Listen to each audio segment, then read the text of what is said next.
Hello hi welcome नमस्ते, मेरा नाम ऋतिक और आज हम फिर से बात करेंगे एक और इंटरेस्टिंग कंसेप्ट के ऊपर। तो ये वीडियो सेमेस्टर 5 के उन बच्चों के लिए मोस्ट इंपॉर्टेंट होने वाली है जिनके पास subject economic growth and business cycles. तो चलिए शुरू करते हैं आज की वीडियो को। तो हम बात कर रहे थे लेसन नंबर 2 के बारे में, जिसका इंट्रोडक्शनल वीडियो मैं ऑलरेडी यूट्यूब पर अपलोड कर चुका हूँ। जिसने तक प्रीवियस वीडियो ना देखी हो पहले जाके वो वाली वीडियो जरूर कवर कर लेना, उसके बाद ही इस वाली वीडियो पे आना और हमेशा हर एक प्लेलिस्ट की वीडियो को टॉपिक वाइज ही कवर किया करो। तो अब हम शुरू करते हैं कंसेप्ट लेसन नंबर 2 का, एक और इंपॉर्टेंट। अब लेसन नंबर 2 हमारे पास था क्या, solo growth model and growth accounting. जो अब हम आज की वीडियो में मेन जो दो कंसेप्ट डिस्कस करने वाले हैं वो करने वाले हैं, एक तो इन्वेस्टमेंट को और दूसरा इन्वेस्टमेंट के साथ साथ डेप्रिसिएशन को, और लास्ट में डिस्कस करेंगे कुछ पार्ट हम किसका, सेविंग का। ठीक है, तो ये तीन जो है ना हमें काफी डीप में डिस्कस करने हैं, तीन concept, investment, saving and depreciation. ठीक है, और इस कंप्लीट सीरीज के नोट्स भी ऑलरेडी प्रिपेयर हो चुके हैं with important question answer PDF. जिन बच्चों को नोट्स परचेज करने हैं वो इस नंबर पे जाए 9667836336 पे व्हाट्सएप करके नोट्स भी ले सकते हैं। अब हम शुरू करते हैं सबसे पहले इन्वेस्टमेंट से।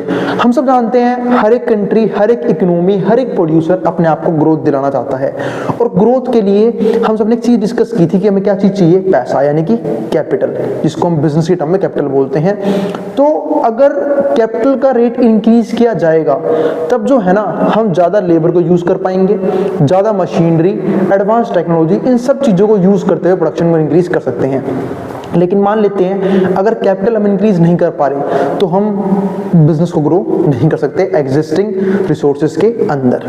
तो जब एक बिजनेसमैन, एक इकोनॉमी अपने कैपिटल को इंक्रीज करते हैं धीरे धीरे, तो उसको पता है क्या बोलते हैं, इन्वेस्टमेंट बोलते हैं। यानी कि फर्दर इन्वेस्टमेंट हम करते आ रहे हैं जिसके अकॉर्डिंग हम ज्यादा प्रोडक्शन कर पाएंगे, ठीक है, ज्यादा लेबर को यूज कर पाएंगे, एडवांस टेक्नोलॉजी यूज कर पाएंगे, और ये सब चीजें मिलकर कहीं ना कहीं इकोनॉमिक ग्रोथ दिलाने में एक इकोनॉमी की हेल्प कर सकती हैं।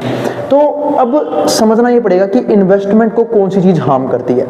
देखो हम सब जानते हैं इन्वेस्टमेंट पे एक ही चीज का फर्क पड़ता है, एक तो होता है सेविंग, कि जो सेविंग है ना हम उसी के अकॉर्डिंग इन्वेस्टमेंट करते हैं, और सेविंग के दो पार्ट होते हैं, एक तरफ से बेनिफिट होता है, दूसरी तरफ से क्या होता है, घाटा होता है।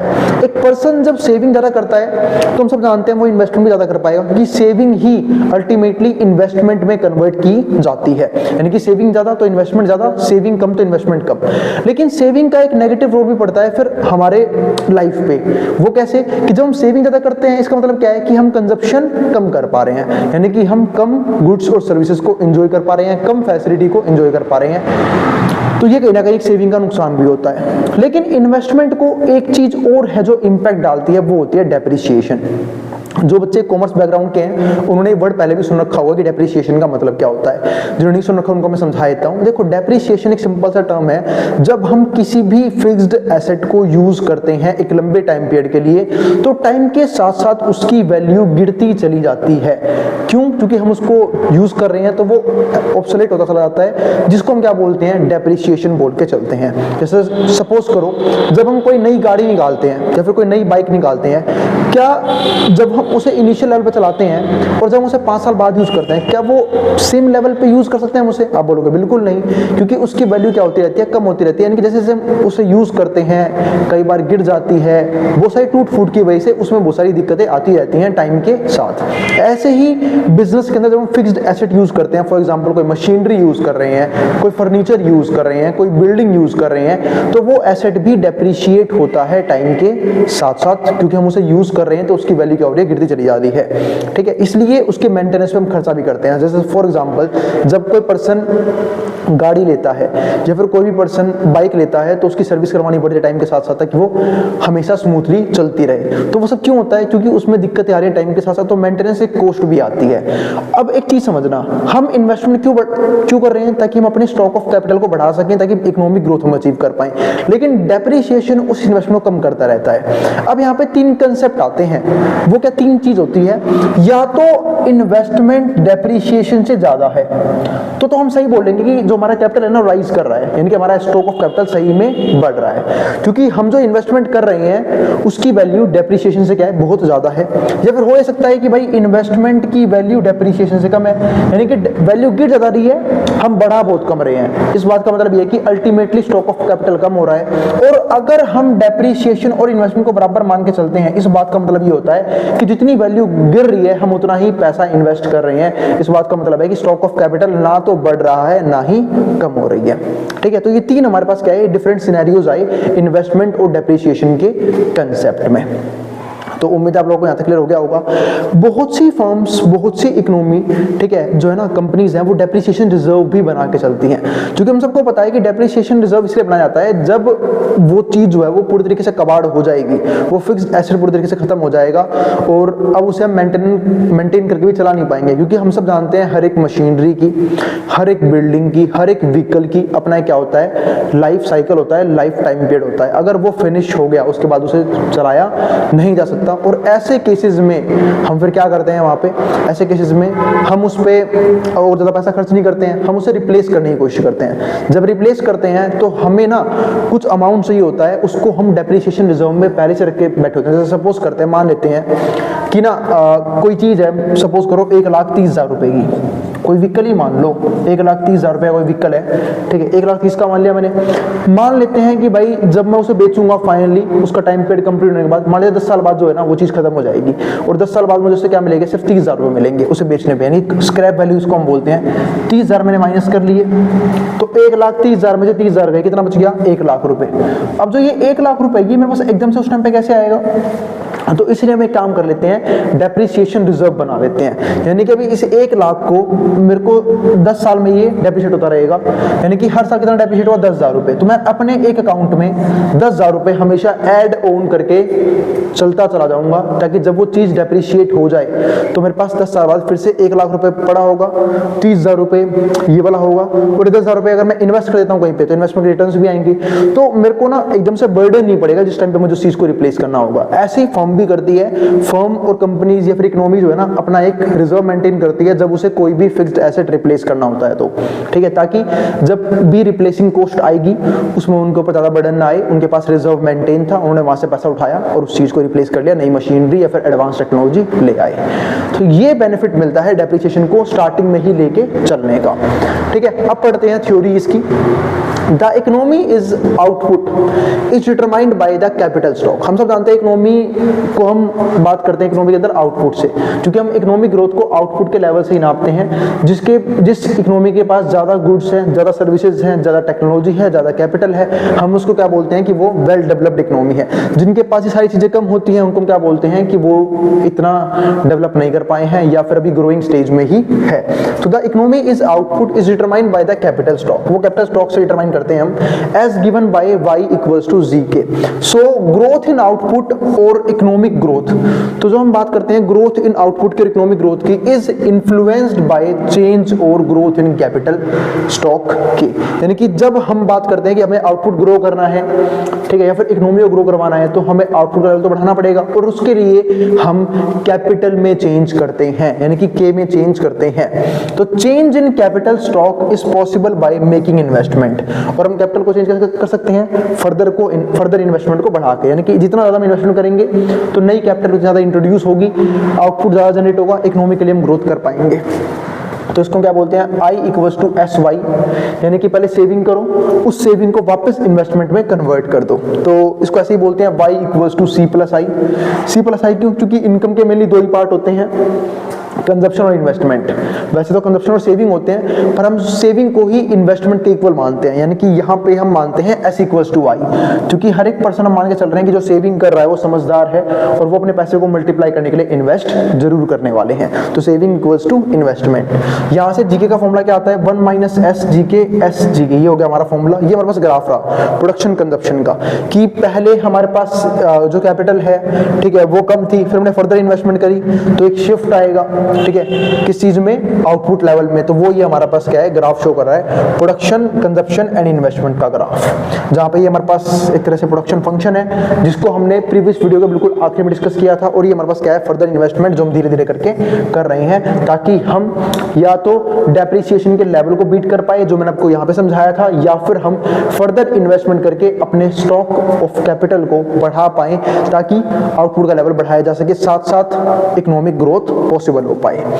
Investment investment implies expenditure on purchase and installation of machinery equipment.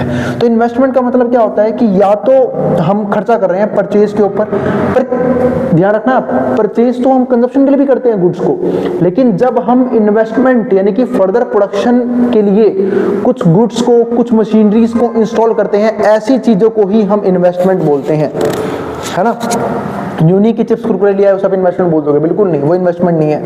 But machinery and equipment need to be properly maintained. हम एक चीज जानते हैं कि जो मशीनरी होती है, फिर जो इक्विपमेंट होता है, उसको प्रॉपरली मेंटेन करने की जरूरत पड़ती है एवरी ईयर, हर एक साल, to remain in working order, ताकि वो वर्किंग ऑर्डर प्रॉपर तरीके से स्मूथली काम कर पाए, उन सब चीजों के लिए। सो expenditure on maintenance of such capital is a must for producer. तो ये प्रोड्यूसर की जिम्मेवारी होती है, विच इज कॉल्ड डेप्रिसिएशन। तो मतलब क्या है कि एक तरह से एक मेंटेनेंस की जरूरत पड़ती है कैपिटल की, किसको? प्रोड्यूसर को। और उसी कैपिटल को यहाँ पे क्या बोलते हैं? डेप्रिसिएशन बोलते हैं। यानी कि एक ऐसी कॉस्ट जो उस मशीनरी को, उस फिक्स्ड एसेट को स्मूथली चलने में हेल्प करती है। Like investment, a fraction of capital stock is devoted towards depreciation।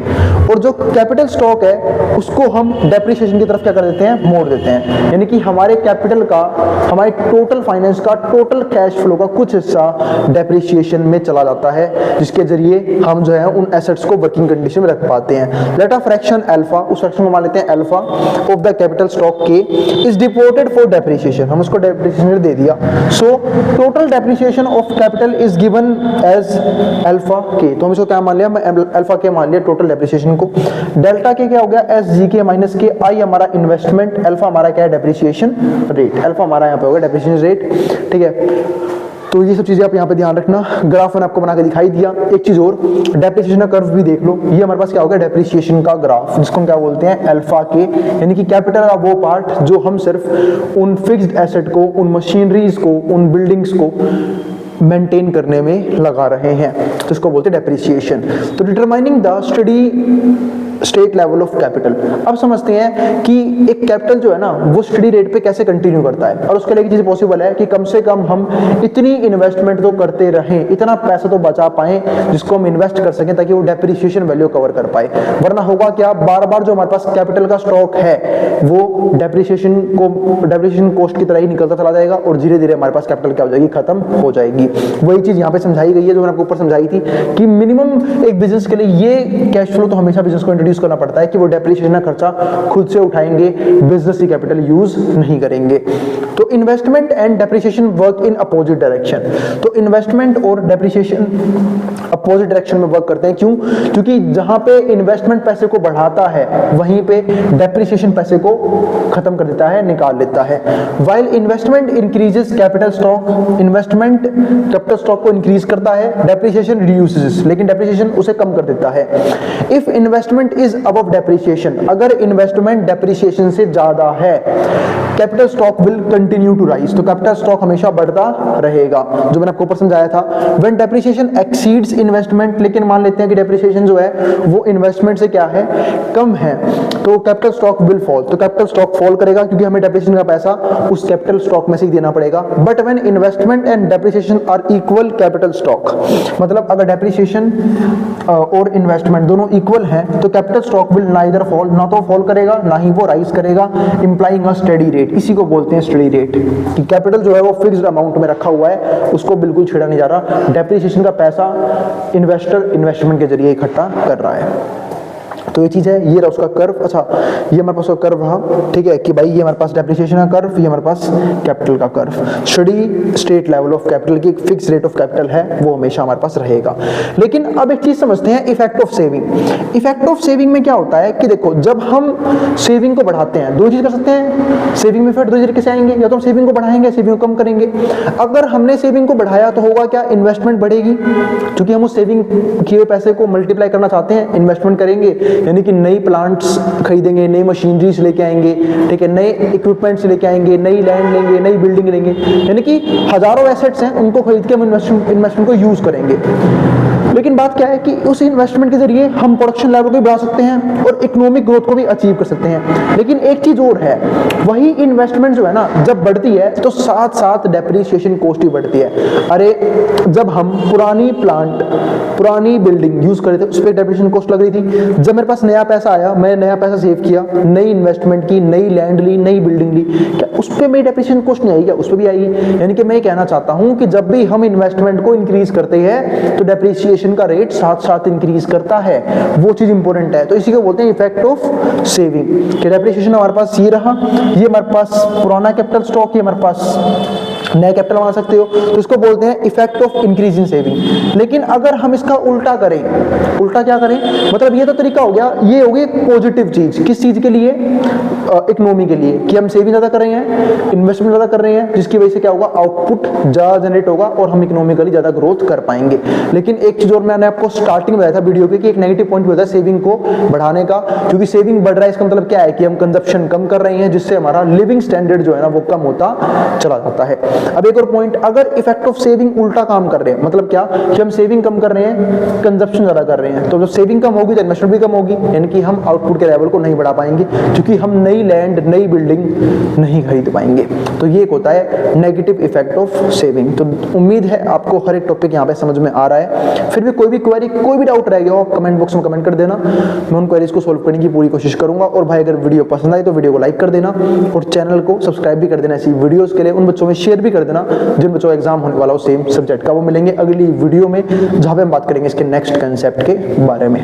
ठीक है, नोट्स के लिए आप इस नंबर पर नोट्स भी ले सकते हैं। अब जिसको जो उतारना है उतार सकता है, मैं बोर्ड के सामने से।